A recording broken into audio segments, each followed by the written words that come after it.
What's poppin', everybody? Thank you for tuning in to the first upload of RD Reviews. Today I'm excited to kick things off with an album review of one of the most anticipated albums of our time. Of course, I'm talking about the one and only Playboi Carti's music. Now, there's a lot of layers to this album. Okay, we can't get into it without reflecting on the impact of his last album, Whole Lotta Red. Since Whole Lotta Red, Carti established a culture and fan base that has taken the world by storm. It's important to mention that when Whole Lotta Red dropped, it wasn't pleasantly received at first due to the left field punk rock rap direction it took without much warning. To everybody's surprise, it was a grower.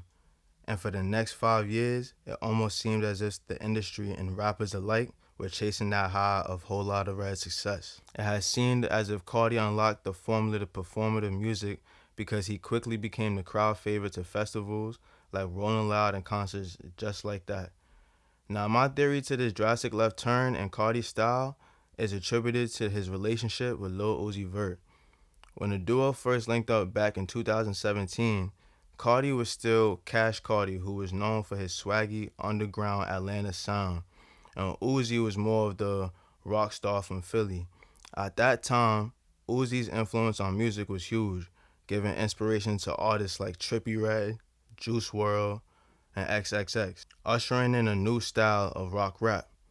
Playboi Carti studied this closely and quietly indulged himself into the rockstar culture, foreseeing its generational impact. Again, he was working on this style quietly, and when everybody was expecting the vibey, voice-changing Carti from Die Lit on Whole Lotta Red, we got the punk, low-key, satanic symbol, guitar-sounding, screaming Carti, which, funny enough, probably surpassed all his counterparts who were already knee-deep in that sound. Not to mention Whole Lotta Red sold 100K first week. So with an album that impactful, and within a discography that deliberate, it only makes sense that it took him 5 years for his next offering. We start to see a superstar version of Carti arising with this rollout, leveraging his hiatus and high anticipation. It's important to note that every album to this point had its own unique sound, and people were curious to his direction this time around. On Travis Scott's Utopia album, Carti was featured on the hit single Fiend, which included his iconic high-pitched vocals on the hook, but what shocked everybody was the mystery verse that came at the end of the song. Everybody was trying to wonder and guess who was the third feature, the man behind the deep voice, and it turned out to be Carti himself, displaying both a high and low voice on the same song. This immediately created crazy hype for Carti's next project, as Carti now started to discover the style he would now conquer. So now we have his new album, Music, and no glaze, but I think the title is appropriate. There's a lot of Lil Wayne inspiration on display from Carti, but I think he genuinely is embracing himself as a full-blown artist. It starts with a high-energy intro, which seems to be a highlight on Playboi Carti albums in general. Always has a hard intro to set the tone for the album, immediately giving a Whole Lotta Red rockstar May vibes in a refreshing way. There are a couple songs on the tracklist that carry the Whole Lotta Red vibe a bit, but it's not too heavy. For the flow of the album is mainly the trap sound, deep voice Carti bugging out. It even begins to feel like a 2006 mixtape with the DJ Swamp Izzo semi-narrating and ad-libbing, which grows on you especially if you're familiar with that era of music.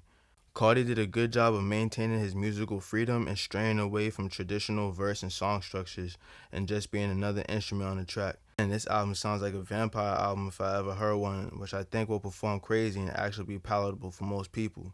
The features on this album is Carti establishing where he believes he is in the artist rankings. He wants to make it clear that he should be mentioned with the Travis Scotts, with the Weeknds, and the Kendrick Lamars. All the big name features who could probably fit on someone's Mount Rushmore at some point.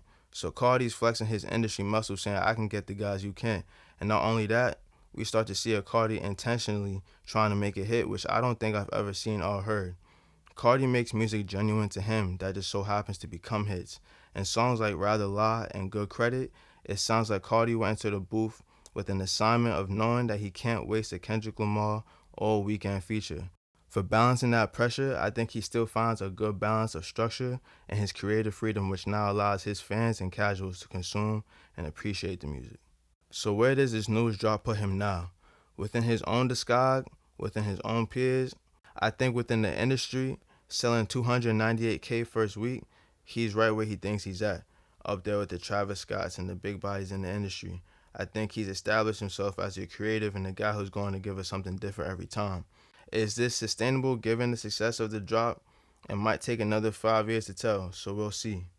I will give this album my own personal rating, and just so you guys know, my rating criteria is based on actual or projected impact, commercial success, musical integrity, and personal enjoyment. With that, I'll give this album a solid 9.2. Shout out to Carti. Okay, that's the end of this review. Again, thank you guys so much for watching. Stay tuned for more music reviews.